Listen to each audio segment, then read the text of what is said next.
한국사 수업 17차 시를 시작하겠습니다. 이번 시간은 양난 이후 정치 운영이 변화하다. 조선의 정치 운영과 세계관의 변화 마지막 시간입니다. 학습 목표는 양난 이후 통치체제의 변화를 파악할 수 있다. 조선 후기 정치 운영의 변화 과정을 정리할 수 있다입니다.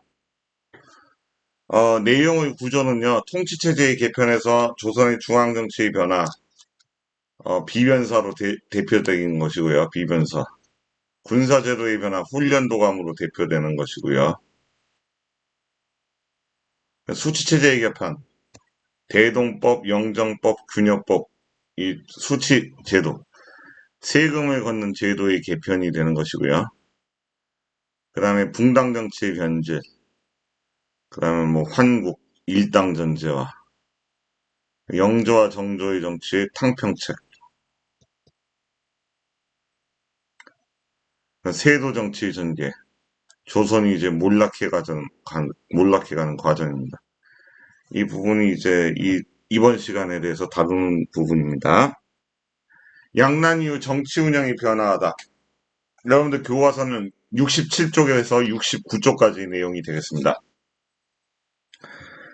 먼저 들어가는 부분을 볼까요? 조선의 효종과 효종비가 죽은 후 효종의 계모인 자의 대비 조씨의 상복 입는 기간을 놓고 논쟁이 일어났다. 이걸 두 글자로 뭐라 그럽니까? 예송이라고 그러는 거, 예송. 예송이 두 번 있었어요. 갑인예송, 기해예송이라고 해서 두 번 있었는데 효종은 둘째 아들 복림대군이었죠. 인조의 둘째 아들이었어요. 둘째 아들로서 왕이 올랐기 때문에 이는 효정의 정통성 문제와 연결됩니다.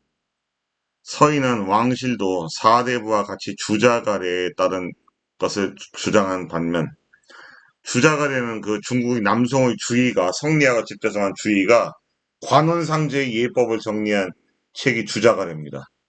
남송의 주의를 주자라고 불렀어요. 주자가 지켜야 돼 가래.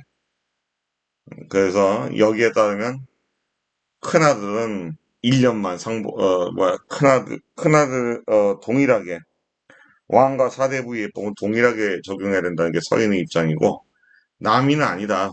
왕실과 사대부 예는 다르다고 주장을 했습니다. 1차 예송 당시에서는, 기해 예송인데 이게, 서인의 주장이, 2차 예송, 이 갑인 예송인데 1674년, 남인의 주장이 받아들여집니다. 남인은 3년간 상복을 입어야 된다는 주장을 했고요. 서인은 아니다. 둘째 아들이기 때문에 1년만 상복을 입으면 된다. 누가? 효정이 아니라 자의 대비 조씨가요. 그래서 옆에 나와 있는 그림, 천하의 모든 사람에게 동일한 예를 적용해야 합니다. 부왕이 효정도 예외일 수 없습니다. 이게 서인들의 주장. 1년설. 효정께서는 왕에게서는 이 나라의 국왕이십니다. 일반 사대부 예를 취하는 것은 당치 않습니다. 남인. 이들은 3년설을 주장한 거죠. 그럼 양난 이후에 통치체제와 분당정체는 어떤 변화가 있었을까? 구체적으로 교과서 본문을 살펴보도록 하겠습니다.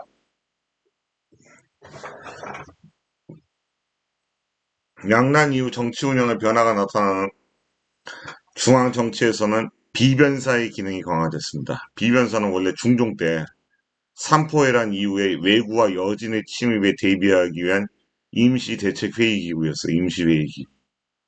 근데 이 임진왜란과 병자호란을 거치면서 군사 문제뿐만 아니라 외교, 재정, 인사 등 모든 업무를 다 비변사에서 총괄해서 처리했습니다. 비변사의 권력이 집중이 된 거죠. 이에 따라 의정부와 육조 중심의 행정체계가 유명무실해지고 왕권도 약화되었어요. 왜 이렇게 됐냐? 임진왜란과 병자호란 거치면서요, 국왕이 막 피신을 하죠. 그럼 국왕을 호종하고 지켜야 될, 따라야 될 수행원들이 많지 않으면 막 뿔뿔이 다 흩어지고, 그래서 뭐 회의를 열어야 되는데, 지금 모일 사람 다 모여. 해서 막 여기 원래 참여했던 회의의 인원들이요, 각 부처에서 관리들이 다 모였어요, 그냥. 그러면서 이 비변사가 점점 여기 참여해야 될 구성원 수가 늘어나면서 여기서 모든 일을 다 처리하게 된 거예요. 이에 따라 의정부와 육조 중심 행정체가 당연히 이름만 있고 저기 실권을 상실해버리고 왕권도 이 비변사에서 모든 거 다 결정해버리니까 왕이 결정하는 게 아니라 왕권도 약화될 수밖에 없었죠. 임진왜란 때 정부는 특히 이 비변사가 최강이었을 때가 이 세도 정치 때죠. 19세기. 조선왕조 세도 가문들이 이 외척 세력들이 비변사를 장악해서 나라를 말아먹었어요. 그래서 흥선대원군 때 가서 비변사를 폐지시킵니다. 비변사를 축소하고 기능을 약화시켜버리는데 흥선대원군 때 개혁 때 그 전까지는 이제 비변사가 저 이렇게 모든 일에 관여하는 기구였죠. 마치 고려 말의 그 도평의사사하고 같아요. 그러니까 임진왜란 때 정부는 군제를 개편하여 훈련도감을 새롭게 설치를 했어요. 훈련도감은 재침공을 막기 위해서 왜군의 침공을 막기 위해서 명나라에서 포수, 사수, 살수, 삼수병으로 구성한 특수부대를 운영했는데 이 왜군들을 격파하는 데 아주 효율적이었어요. 그 시스템을 조선이 그대로 배워온 겁니다. 명나라 장수 척계광이라는 사람이 있었는데 척계광이 기요신서라는 책에서 이 왜군의 그 약탈, 왜구의 격파를 위해서 만든 전술에 따라서 운용된 군대를 조선이 그대로 배워온 거예요. 임진왜란 중에 이렇게 직업 군인들로 구성돼가지고 국가에서 급료를 주고 만든 특수부대가 이제 훈련도감이었어요. 이 훈련도감에다 플러스 어영청, 총용청, 수호청, 금이영까지 몇 개예요? 군대가 5개죠. 그래서 조선 후기 군대는 오군영이라고 하는 거예요. 오군영의 중앙군 체제를 갖추었고 지방군에는 양반에서 노비까지 조선 전기에 그 잡색군이 있었죠. 그 조선 후기는 이름을 소고군이라고 했어요. 요 예비군을 편성을 했다. 지방군을. 근데 20년의 군사훈련 한 번 정도로 소고군은 좀 운영이 그냥 형식적으로만 운영이 됐어요. 한편 정부는 농촌의 안정과 국가 재정의 확대를 위해서 수치체제, 세금과 공물을 걷는 제도를 바꿨어요. 개편을 했는데 먼저 광해군 때 대동법을 실시해서 집집마다 토산물로 부과하던 공납을 특산물을 납부하는 걸 공납이라고 하죠. 토지 결수를 기준으로 토지를 많이 가졌느냐 적게 가졌느냐 이걸 기준으로 해서 쌀, 무명, 배, 동전 등으로 거두었던 거죠. 땅이 아예 없는 농민들은 이 대동법하에서는 세금을 납부할 필요가 없죠. 공납을. 근데 대동법 이전에는 공납을 냈던 거예요. 그러니까 땅이 없는 농민들한테는 아주 좋은 제도입니다. 그리고 인조 때는 풍요에 관계없이 토지 한 결당 쌀 4에서 6두를 전세를 거두는 영정법을 시행을 했다. 이건 그건데 전세제도다. 토지세. 그러니까 땅을 가지고 있는 사람들 기준으로 해서 그냥 납부하는 최저세액을 납부하는 제도이기 때문에 영구히 줄여서 정했다. 영구히 정했다. 그래서 이 지주들에게는 오히려 감세, 세금이 줄어드는 효과, 땅이 없는 농민들한테는 별다른 영향을 주지 못해요. 대동법은요, 땅을 많이 가질수록 그 세금을 많이 내야 되는 겁니다. 지금 현대적으로 말하면 누진세의 성격을 띠고 있는 게 대동법이에요. 빈부의 차를 고려한 게 바로 대동법이라고 하죠. 할 수 있죠. 근데 영정법은 이거는 땅을 가지고 있는 사람들에게만 적용이 되는 거기 때문에 토지 한 결당 4에서 6도 여기 해당되지. 농민들이 부담을 감소시키는 데는 해당이 되지 않아요. 그 다음에 이제 영조 때는 대동법만 농민들이 부담을 줄이는데 크게 기여하는 거고요. 그 다음에 농민 부담 또 줄인 게 균역법. 요거는 이제 농민의 군포 부담을 줄였다. 토지세 부담이 아니라 곡물세 부담이 아니라 군역세 부담을 줄였다 이겁니다. 그래서 영조 때 군포를 줄여서 부족해진 재정은 결작으로 쌀 2두, 어염세, 선무궁합포 한 필, 뭐 이런 식으로 해서 다른 세금으로 메꿨어요. 아, 옆에 보면 대동법이 실시현황이라는 지도가 있죠. 대동법이 전국적으로 시행되는 데는 100년이 걸렸어요. 광해군 때 처음 시행했고 1609년에. 그렇죠? 인조 때 시행되고 효종 때 시행이 되고 숙종 때 이르러서야 전국적으로 다 평안도 함경도 인류 지역이니까 예외로 하더라도 다 시행이 됐어요. 제주도도 인류 지역이고 예외적입니다. 대동법 실시로 토지를 많이 소유한 양반 지주의 부담이 크게 늘어났다. 내용 정리 학습지에서 비변사의 기능 강화 결과도 알아두시고요. 그 다음에 군사제도에서 5군형 체제 지방은 소고군. 수치는 대동법, 영정법, 균형법. 그 다음에 이제 여기 비변사의 모습이고요. 비변사의 기능 강화. 효종 5년 11월 김익기가 상소했다. 임시로 비변사를 설치했다. 근데 지금 여기서 모든 일을 다 결정한다. 변방법에 선다는 것이라 하면서 과거 시험에 대한 판정이나 왕비나 세자빈을 간택하는 등의 이까지 모두 여기를 경유하여 나오는데 여기가 비변사죠. 비변사는 구성원이 삼정성을 비롯한 고위관으로 확대되고 호란을 거치면서 군사뿐만 아니라 외교, 재정, 인사 문제 등 국가 업무를 모두 총괄해서 처리했다. 권력이 여기에 집중할 수밖에 없었죠. 비변사의 강화 이렇게 과정입니다.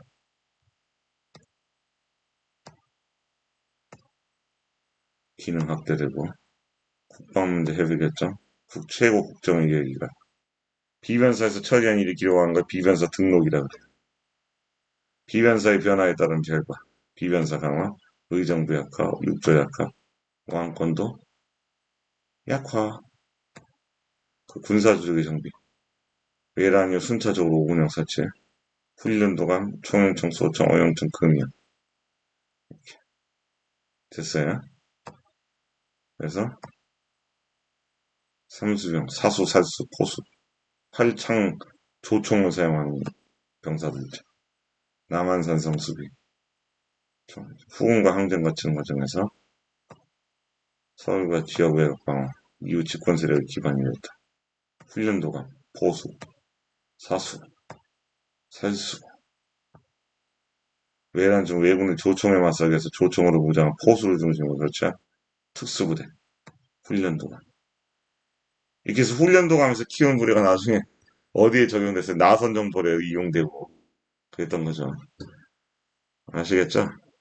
북벌을 위해서 준비했던 군대가 오히려 이제 러시아 정벌에 이용이 되고 만다. 그 다음에 군사조직의 정비. 지방군은 소고군. 양반을 포함한 모든 신분 하나의 부대. 평상시 생활에 종사했다. 소고군적 충청도에 17세기 충청지역 소고군적 내용에 따르면 이 지역 병사의 평균 연령은 34세로 10세의 말 관리병에서부터 69세의 취사병까지 분포한다. 취사병은 밥 줍는 사람들 말이야. 말 관리병, 기병들, 말을 관리하는 병사고. 개인 무기는 조총, 활 등을 손으로 사용했다. 조세제도의 개편 배경. 임진왜란 이후 인구 감소, 그 세금을 중복해서 거둔 중복징수에 통제 항폐화, 농민의 부담이 크게 늘어났죠. 전세를 거두어 한 게 엊그제인데 세금을 또 내라네. 우리 땅 주인은 자기가 내야 할 결작을 우리한테 내라고 하다. 국가의 재정 수입 감소되면서 백성의 조세 부담 증가하고 대동법 실시 전에 공납부가 토산물을 특산물을 납부하는데 구하기 어려운 부품 부과하고 양난이 어려운 농민 사정 때문에 안 되겠다. 방납의 폐단 발생하니까 농민에게 무거운 부담이 되니까 안 되겠어. 개혁을 해야 돼. 곡물은 내가 대신 내 따내. 자네는 내가 달라는 대로 네게 주면 되네. 실시병행이 방납이죠. 이게 방납의 폐단을 말하는 거예요. 대신했다. 그래서 농민이 납부해야 하는 토사물의 양반이나 아전 상인이 대신 납부하고 그 대가로 훨씬 많은 액수를 봐서 이익을 남기는 행위. 그래서 이 방납의 폐단이 커지니까 대동법 실시 후에는 이렇게 바뀐 겁니다. 실시 후에 토지에 부과하던 세금이 싹 들어가 정부로.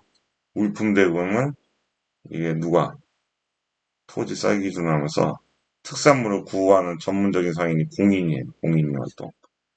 공인이 활동에 상인과 수공업자들의 활동을 자극했다.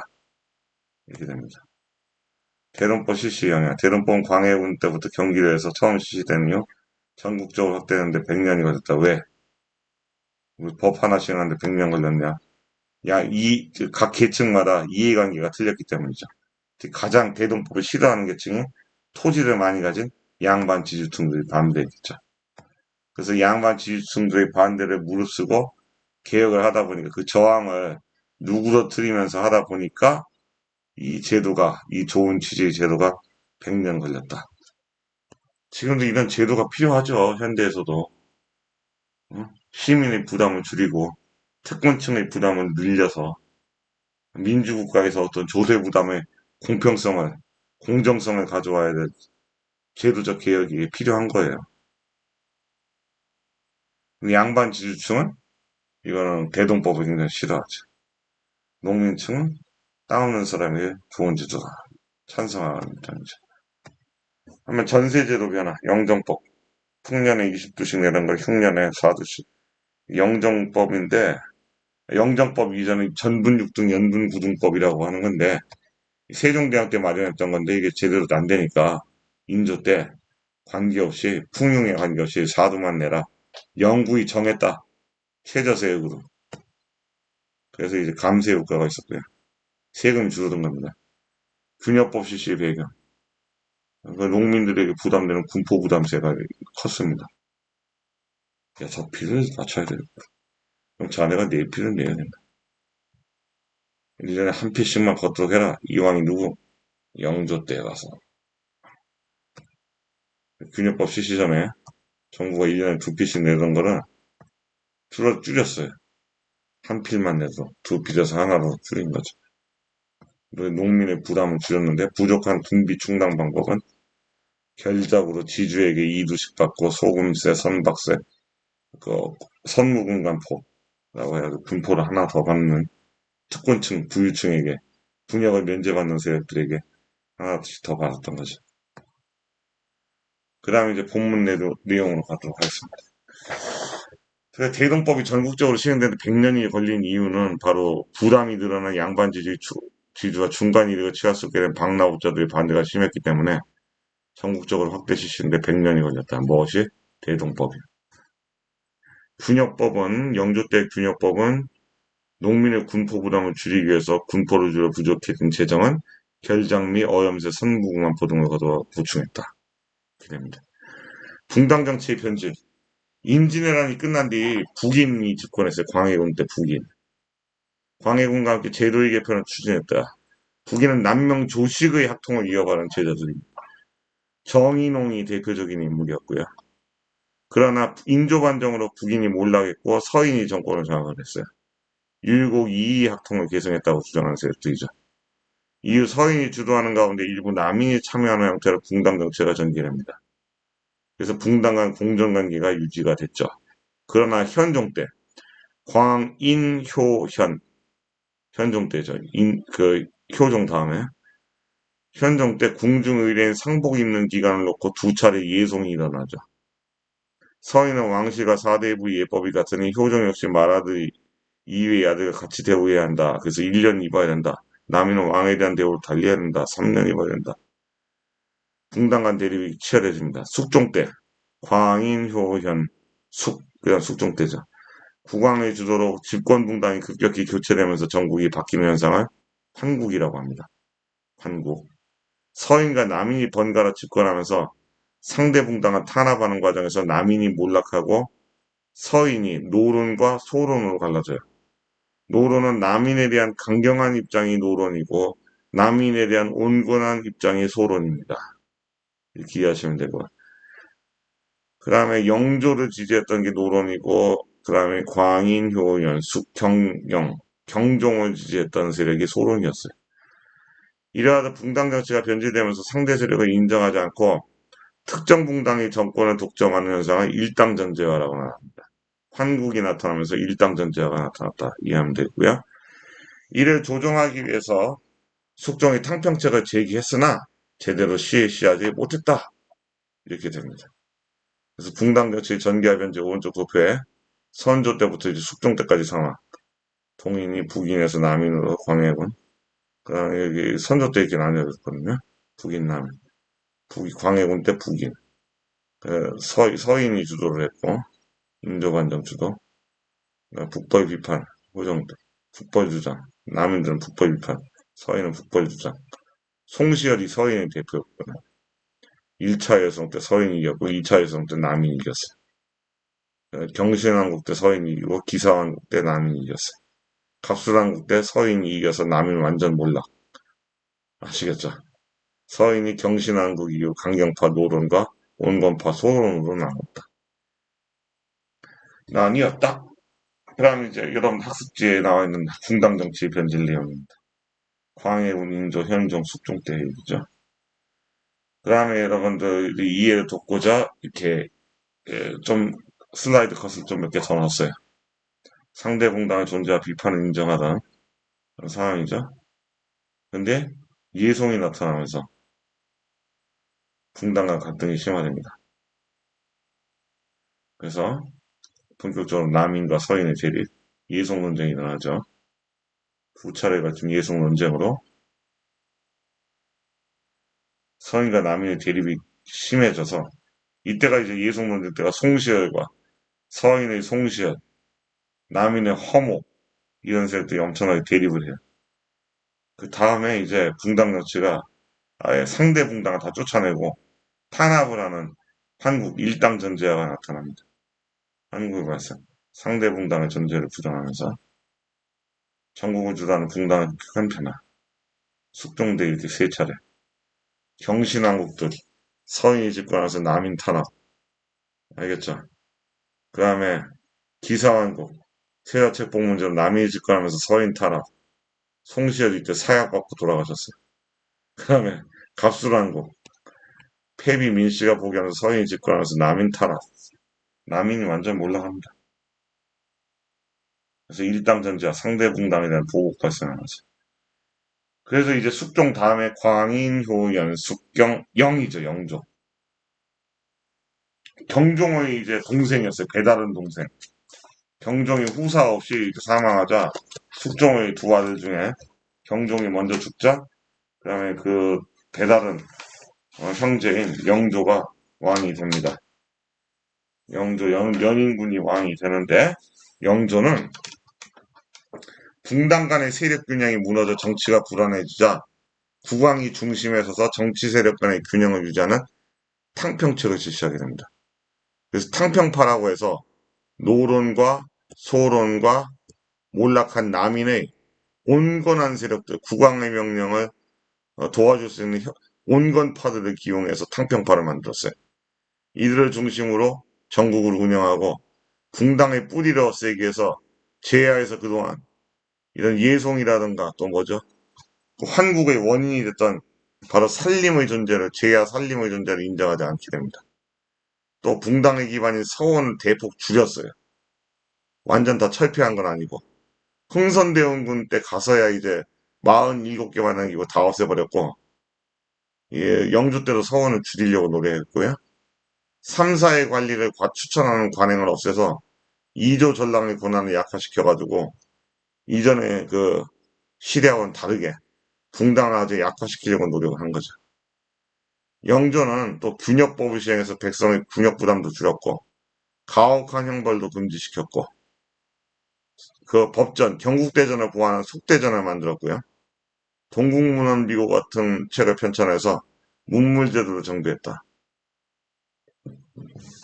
이게 영조의 탕평책입니다. 관련해서 영조의 탕평책이 적혀져 있는 탕평비, 영조 때 세웠어요. 탕평책을 펼쳐서 붕당의 다툼을 없애려 한 영조의 의지. 두루 사랑하고 편당하지 않는 것은 군자의 공정한 마음이요. 편당하고 두루 사랑하지 않는 것은 고인의 마음이다. 싸움박질하지 말라는 얘기예요. 그 다음에 영조의 손자 정조입니다. 영조 다음에 영조의 아들 사도세자가 뒤주에 갇혀서 사망하는 사건이 일어나죠. 그 사도세자의 아들이 정조입니다. 영조의 그냥 손자가 되는 거예요. 광인, 효연, 숙경, 영, 정순하들. 이 정조는 영조 통치 후반에 외척의 힘이 강해져서 이 탕평파들이 변질이 됐어요. 정조는 안 되겠어요. 기존에 할아버지 영조의 탕평파들 다 몰아내버리고 외척 세력을 억누른 다음에 붕당에 관계없이 능력 있는 사람을 고루 등용했다. 그래서 규장각을 설치했어요. 규장각은 학자들이 학문 연구하고 나라의 정치를 의논하는 왕실 도서관이에요. 서울대학교 도서관 이름이 규장각이죠.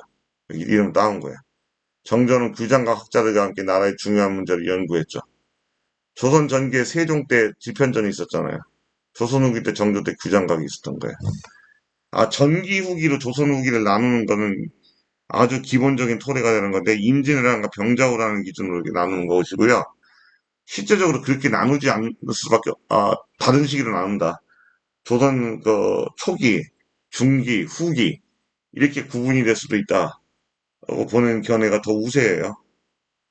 또는 네 시기로 나눌 수 있다. 뭐 이렇게 하는 학자들마다 다른데 크게 나눌 때는 이 조선을 양난을 기준으로 해서 앞을 전기, 뒤를 후기라고 합니다.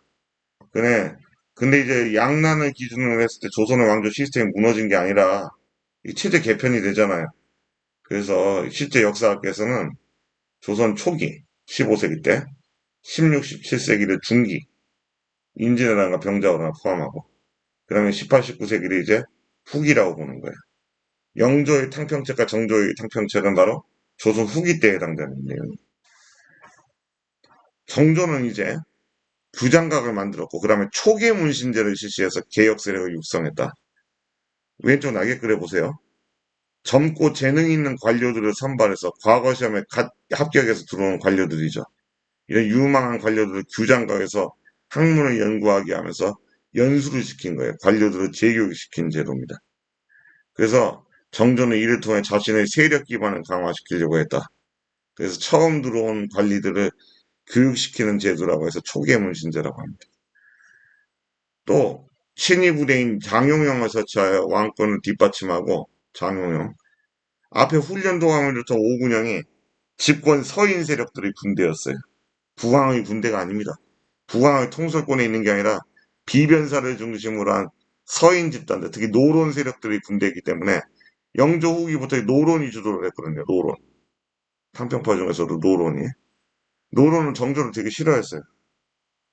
왜? 정조 아버지가 사도세자인데 사도세자가 소론 편이었거든. 소론하고 남인하고 몰락한 남인하고 이쪽 편이었기 때문에 그 후를 이어가는 정조를 제거하려고 노론 세력들이 엄청나게 시도를 했으나 정조가 살아남았죠. 암살 위협을 여러 번 겪었어요. 정조가. 그 정조의 암살 위협을 막은 사람이 홍구경이라는 사람이었어요. 홍구경은 나중에 세도를 부리다가 결국은 쫓겨났고 정조가 친히 정치를 하면서 이렇게 개혁을 잘했던 거죠. 그리고 수원에 화성을 건설해서 개혁 정치 중심지로 아예 도읍으로 옮길 생각까지 했던 겁니다. 왜?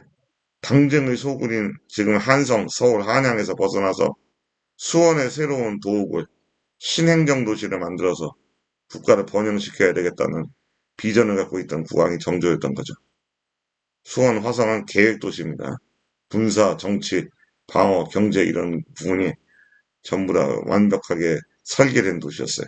정의의 경우에 그 거중기, 도르래의 원리를 이용한 거중기를 이용해서 수원, 화성 성곽을 쌓았죠. 한편 정조는 상업 발달과 민생 안정에 힘을 기울여서 그동안 서울 시전 상인들 특권을 축소하고 사상들의 자유로운 상업 활동을 보장한다고 해서 이거를 교과서에는 안 나오는 표현이죠. 금난 정권을 폐지했다. 유구이전을 제외한 나머지 시전의 금난 정권을 폐지했다. 유구이전을 좀 남겨뒀다. 이 얘기를 써요. 그 서울 출신 학자들을 규장과 검서관으로 등용해가지고 문화발전과 학문 장려를 노력했다. 여기 시전상의 특권을 축소했다. 정조는 1791년에 신해통공이라는 걸 단행했다. 1791년이 신해년이거든요. 통공정책이라고 하는데 비록 유기전의 품목은 제외됐지만 소상인과 생산자들이 상품을 자유롭게 사고 팔 수 있도록 시전상인들이 난전을 금하는 권리를 폐지한 겁니다. 단속하는 권리를 폐지한 거예요. 지금 말하는 노점상 단속권을 갖고 있던 시전상인들, 점포상인들의 특권을 없앤 게 바로 정조입니다. 그게 노점상들도 자유롭게 그 물건을 팔 수 있도록 한 거죠. 한편 서울 출신 학자를 신분에 관계없이 양반이 아니라 서울 출신 뭐 대표적인 건 박제가, 이덕무 이런 사람들을 규장과 검서관으로 등용해서 활용했고 문화발전과 학문 장려를 위해 노력을 했죠. 또한 할아버지 때가 속대전 만들었으면 그 손자는 정조는 대전 통편을 편찬해가지고 법령을 정비를 했어요. 영조 때 속대전, 정조 때 대전 통편. 그냥 나중에 흥선대원군 때 가면 대전 회통이라는 법전이 나와요. 여러 번 법전을 개편한 거죠. 시대 상황에 맞게끔 법을 이제 끌어고친 겁니다. 그래서 영조의 탕평책, 여러분들 기억하시면 되겠고요. 균여법, 속대전, 서원정리, 탕평파. 그 다음에 영조의 탕평책이었습니다. 탕평파, 서원정리, 탕평비가지. 왕권 강화 청구원조. 그래 정조의 탕평책은 외척과 한간 세력도 다 제거하고 노론서양 남인 고르기용, 분당에 관계없이 고르기용했고 규장각 서치, 초계문 신제, 장용영, 수원화성 건설이죠. 신해 통공, 단해, 서주신 등 대전 동편 가해. 그래서 정조는 이렇게 탕평책의 능력 위주 인재 등형, 규장각, 장용영, 수원화성 꼭 기억하셔야 되겠고요.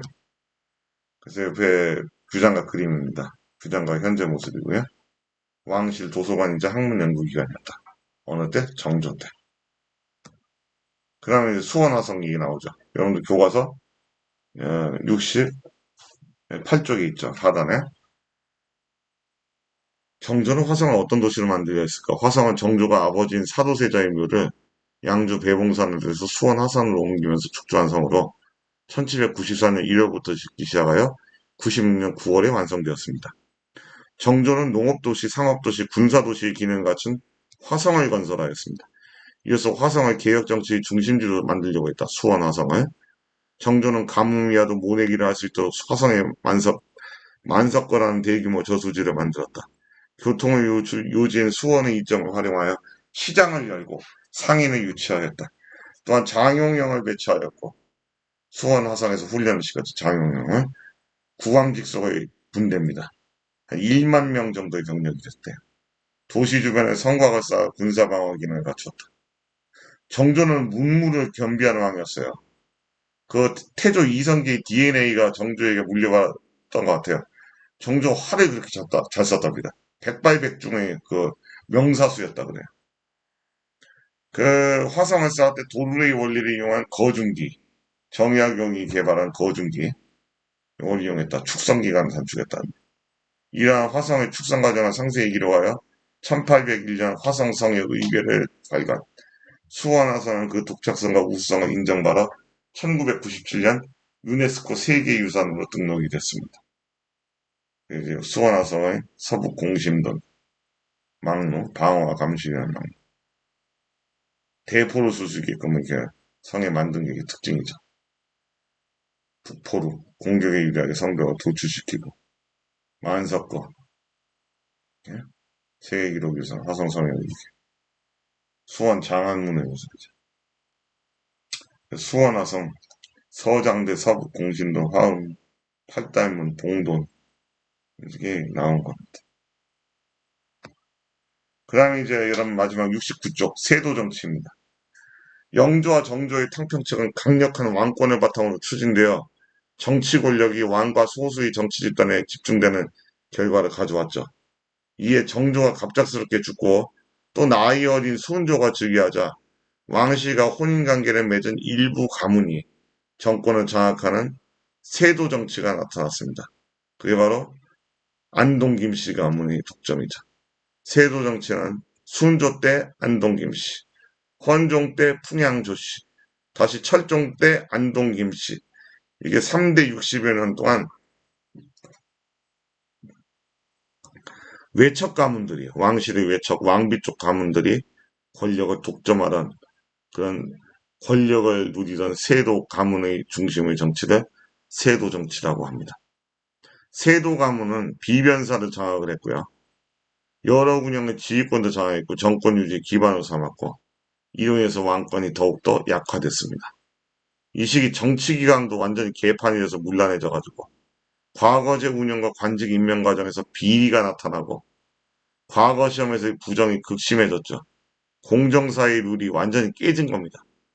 관직을 뇌물로 파는 매관매직이 성행을 했어요. 이 매관매직이 일어나면 나라 망한 거예요.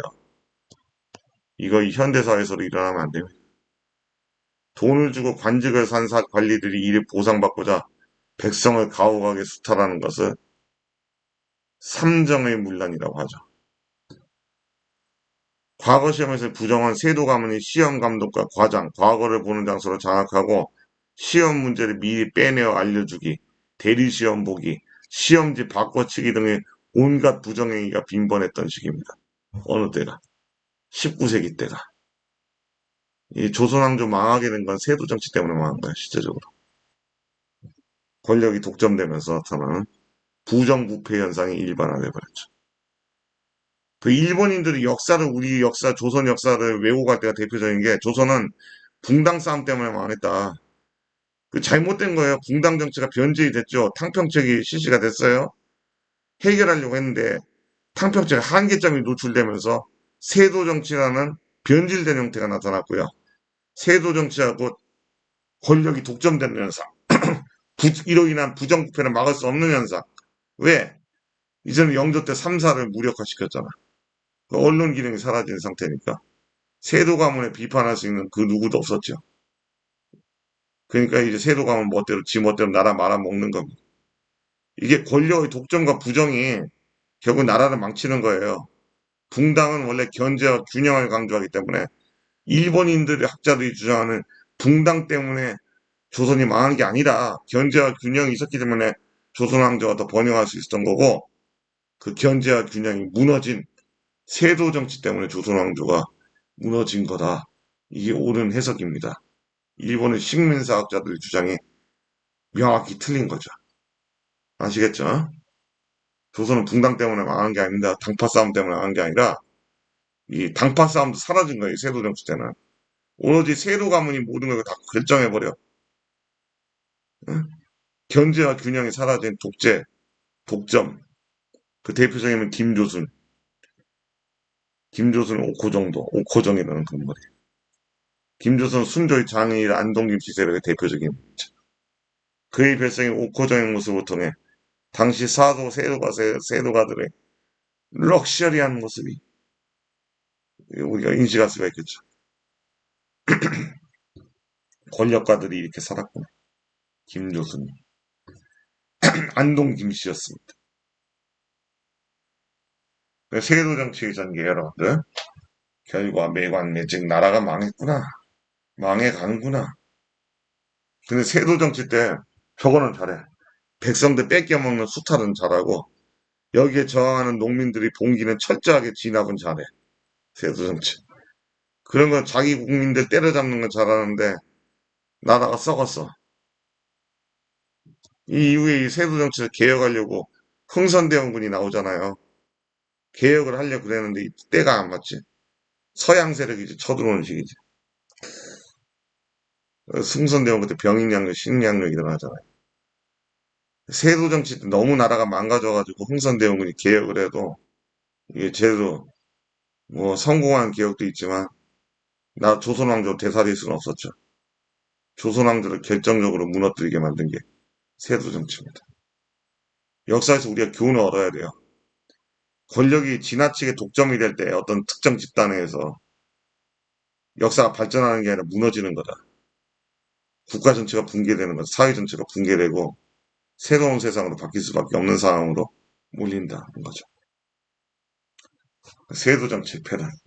바로 이 김조순, 순조와 그다음에 그 순조의 장인인 안동김 씨 대표적인 뭐 김조순의 이제 모습이 떠오르는 거죠. 딱 여기서 나오잖아. 왕권 약화가 익혀지죠. 그래서 세도 정치는 순환철 3대 60여 년간 구강한 시민임을 얻은 특정 가문, 왕비 쪽 가문, 외척 가문이 권력을 독점한다. 마치 그 조선 전기의 척신 정치 부활을 보는 모습이죠. 세도 정치 패는 권력 독점. 세도 가문이 주요 관직을 차지한다. 다시. 안동 김씨 37명. 누가 비변사에 오른 관리들 고위직이. 풍양조 씨 17명. 대구 서씨. 연안 이씨. 풍산 홍씨. 반남 박씨. 이들이 바로 대표적인 세도 가문이었다. 가장 센 애들이 안동 김씨하고 풍양조 씨.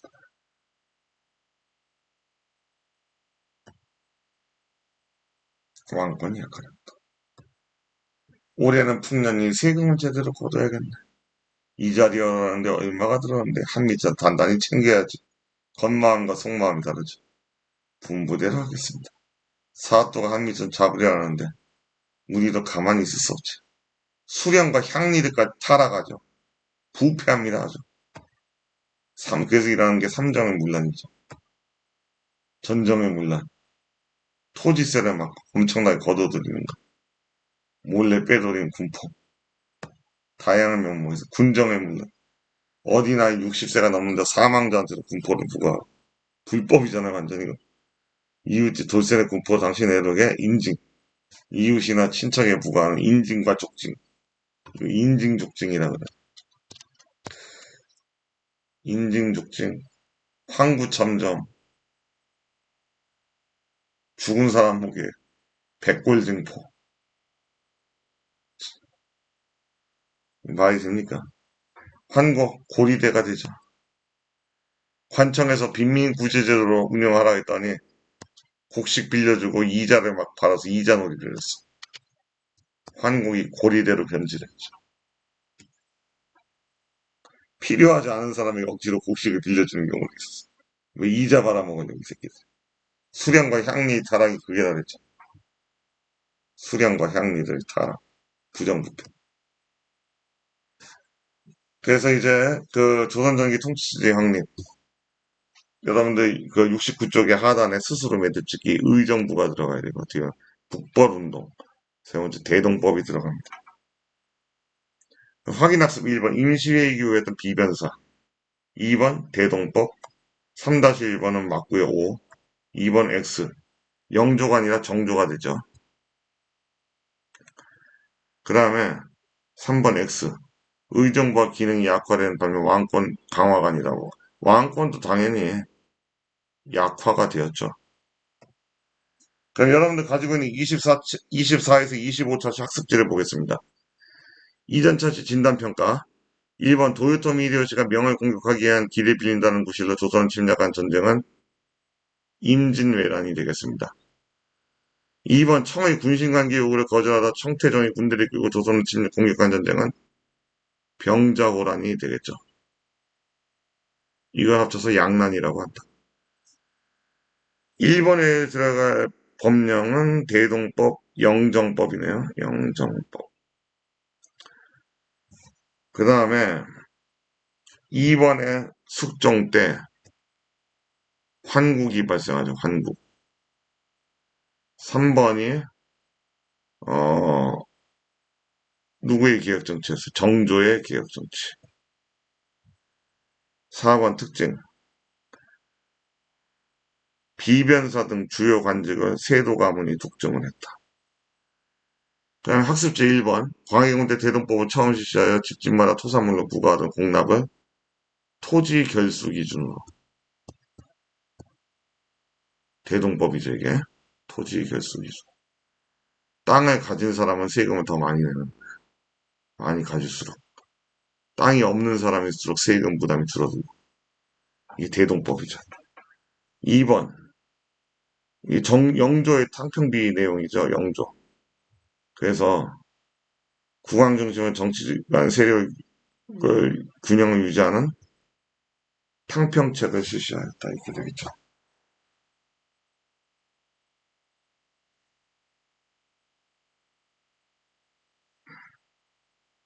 그 다음에 뒷면 형상평가입니다. 다음 설명이 맞으면 O 틀리면 X. 숙종 때 오군영의 중앙군 체제가 숙종 때 금령이 완성됐죠. O가 되고요. 양난 이후 의정부와 육조 기능이 약화됐다 맞고요. 양난 이후 지방간 조선 초기에 시행됐던 재승방약 진관 체제라고 해가지고 요겐 틀렸습니다. 재승방약은 그 뭐냐 그 주요 거점 위주로 병력이 모여가지고 외침을 막는 건데 임진왜란 때 실패한 시스템이었어요. 진관은 지역 단위로 수령들이 자기가 지키는 보호를 그대로 방어하는 것을 진관이라 그래요. 2번 빈칸에 들어 이 진관 체제를 바탕으로 소고군이 운영이 됐어요. 소고군. 그 다음 2번에 비변사죠. 들어갈만? 효종 때가 아니라 중종 때 삼포회란 이후에 설치됐기 때문에 기억 틀리고, 임진왜란을 계기로 국전장반 총괄. 이거 디귿은 권력의 독점과 부정을 방지하는 건 3사죠, 3사.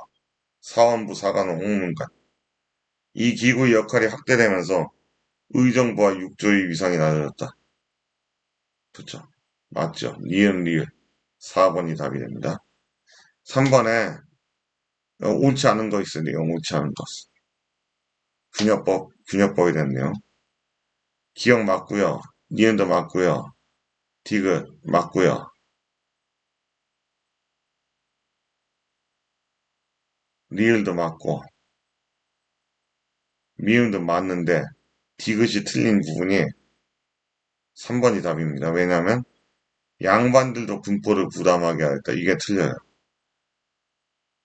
일부 양반들, 선무군간포라고 해서 아주 그러니까 양반이 원래 양반이 아니었다가 그 양반지를 돈 주고 산 자들이 있어요. 이게 선무군간포를 징수한 거지. 정통 양반들은 군포를 부담 안 시켜요. 양반들에게 군포를 부담하는 거는 흥선대원군 때 호포제, 집집마다 군포를 모두 내도록 신분에 상관없이 양반들에게도 부과하는 호포제를 시행한 게 해당이 되기 때문에 균역법과 호포제는 같은 게 아닙니다. 호포제는 흥선대원군 때 시행하고 균역법은 영조 때 시행하는 겁니다. 그래서 3번이 답이래. 수원화성을 축조한 왕의 업적. 영조가 아니라 정조죠. 중당인 거진 서원을 정리한 거는 영조. 답은 1번이죠. 대전통편 정조, 규장각 정조, 초계문 신제 정조, 수령이 향야가 직접 주관하여 지방사조 향촌 절비력을 약화시켰다. 교과서에 없는 내용이죠. 정조의 정책입니다. 답은 1번. 영조죠. 이렇게 해서 이 정치사 부분이 조선시대 정치사 부분을 다 정리를 했습니다. 다음 시간에는 조선의 경제, 사회, 문화사 부분을 정리하는 시간을 갖도록 하겠습니다. 다음 시간은 양반 중심의 신분 질서를 확립하다입니다. 학습하느라 고생 많으셨습니다. 감사합니다.